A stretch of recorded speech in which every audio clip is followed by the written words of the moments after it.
Good morning, friends. Today, a new week, uh, and I'm back with the latest banking and financial news. So let's get started. First, we'll see what happened during the last weekend. The last 2 days we were not there, and we'll also check what is going to shape, what are the news which are going to shape the banking financial industry in the coming week. Well, the first news is about billionaire investor Ray Dalio. He's a founder of Bridgewater Associates, and he had, in a recent interview with CNBC, he has warned that the US is going to face an impending US debt crisis. As you know, and there was a fear of government shutdown, and the lawmakers were still grappling with the negotiations over a crucial US spending bill, which was pending October 1st. They have uh, managed nationally to avoid a US government shutdown by keeping a by passing a continuing resolution bill to keep the US government open for 45 days. And you also, as the US debt is increasing day by day, and they have to increase their debt limit frequently.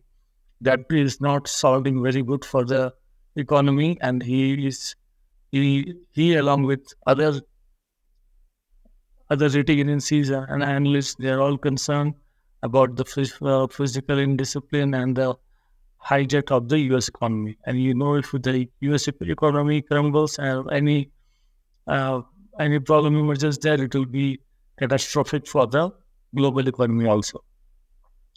Now, good news on the for the India, the GST collection rose to rupees 1.63 lakh crore in September. So we can see we used to celebrate when the GST collections rose crossed one lakh crore mark somewhere last year.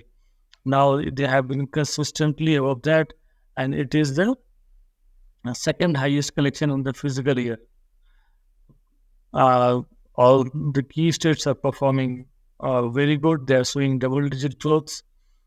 The revenues for September are 10% higher than the GST revenues in the same month last year. So it is a double-digit growth overall also.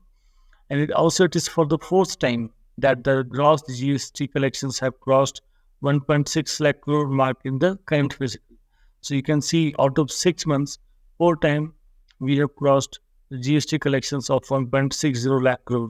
So this has been made possible by the various steps, and also on the implementation side, the various bottlenecks and the technical difficulties government is working on them. And also the GST Council, they have been very actively involved in listening to the stakeholders. So that is very good news for the Indian economy. Another news, you may still remember the farmers' protest where they were asking for a legal guarantee to the MSPs.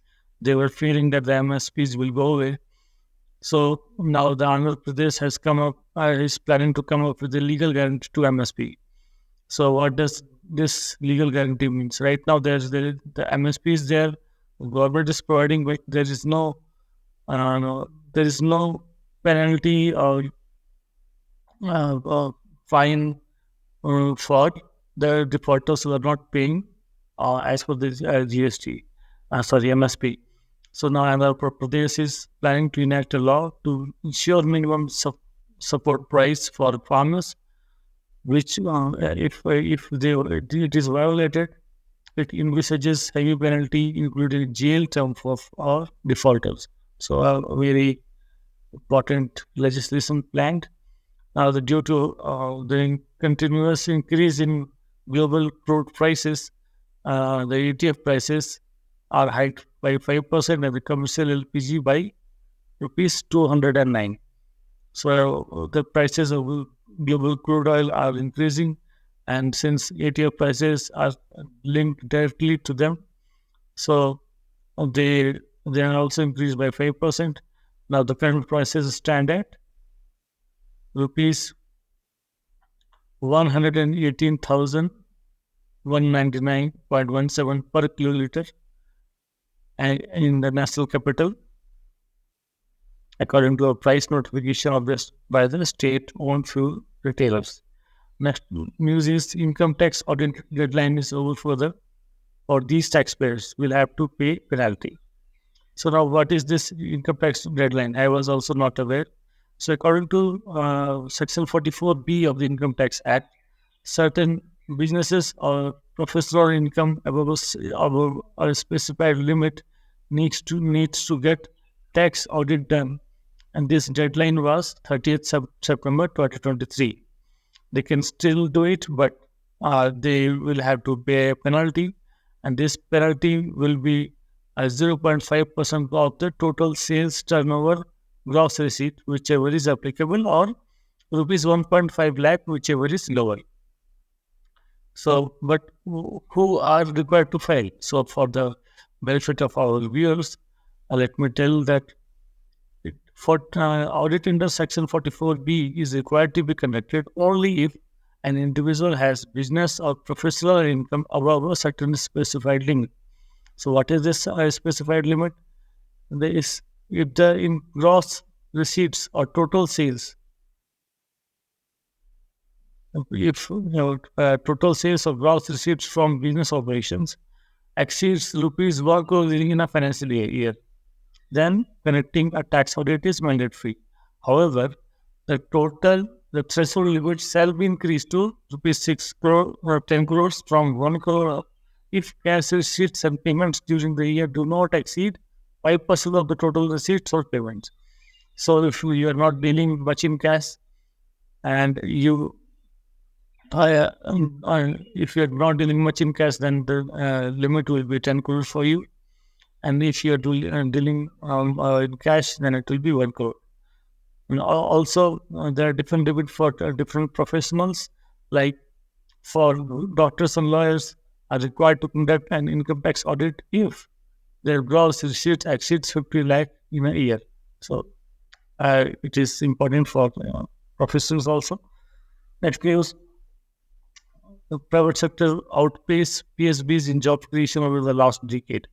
So we have the latest RBI data shows that the job creation has been subdued in public sector banks, and soon the private sector banks will outpace and public sector banks, and they will become the largest job creator in banks. So we can see that there has been a trend due to the merger of banks and closure of many branches by them. So the staff size has been very stagnant, with an increase with a decline instead by 3,385, whereas the private sector banks they are on a branch opening spree. They are opening the branches at different level, so they are enrolling more and more staff. So one side is expanding, other side is consolidating, and I will say a bit shrinking. Other data it shows that the current branches for the public sector banks, they have 84,256 branches, whereas private sector banks they have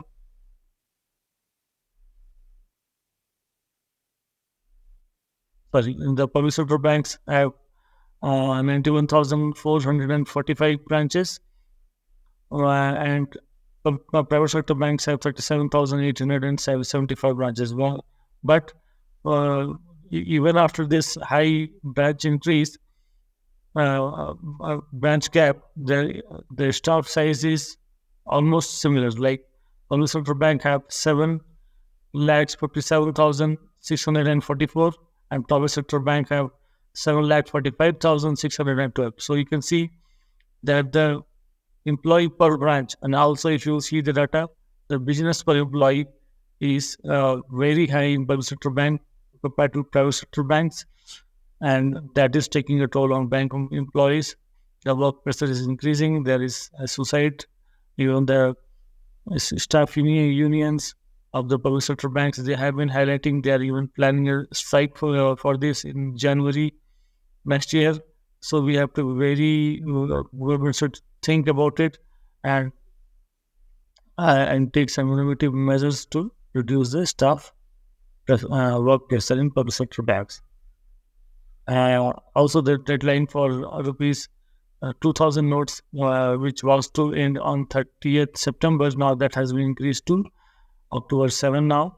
Almost 96% of the 2,000 rupees, rupees 2,000 banknote have returned. Still 4%. I don't know who those people are. They don't want their money to be money to.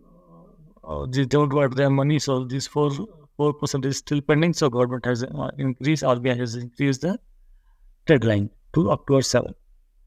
South Indian Bank, it is a private sector bank, and they have appointed Mr. P.R. Sesadri as its MD and CEO.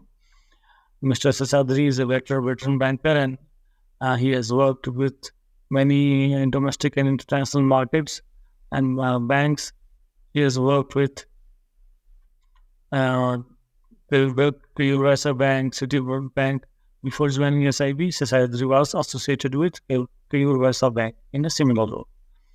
Now coming to business and industry, a new trend has emerged in for the IT companies. Now more and more companies are going for cost optimization deals, and they have shown a growth of 30 to 50% of revenues in the last 18 to 20 months. So this within cost optimization, various other niche sectors like vendor consolidation continues to be a key theme. Sectors like high-tech, software products, semiconductors, BFSI, and automotive plants. These are the major areas, and the specialized IT companies, especially in mid-tier IT companies, they are expected to see a high growth.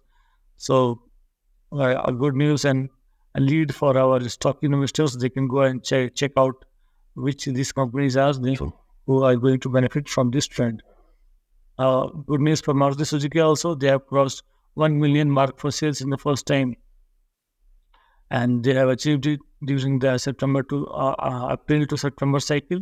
They have crossed 10 million marks. So good news for them. They have shown an increase of 1.60% in its domestic sales in September.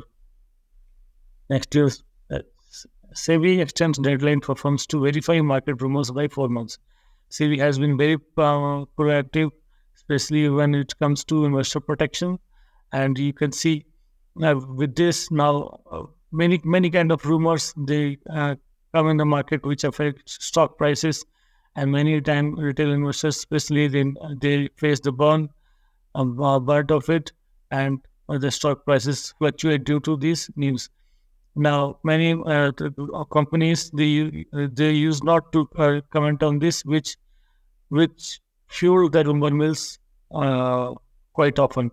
But now SEBI has come up with a scheme that from February 1, the earlier deadline, for February 1, 2024, the top 100 listed firms by market capitalization, and from August 1, 2024, the top 250 listed entities have to verify or comment on any reported events and information in mainstream media that are not general in nature and that indicate that rumor of an impending specific material event or information, and they have to comment on it not later than 24 hours from the reporting of the event or information. So this will help clear the rumors immediately, and that can help prevent the price fluctuation, and then investors will be saved. So very important event. The last news is PM Modi announces formation of National Turmeric Board. So India is a major producer of turmeric, and this National Turmeric Board will help farmers market this product and take advantage of the increased global demand. So these were the news for today. Thank you for watching and see you tomorrow. Bye bye.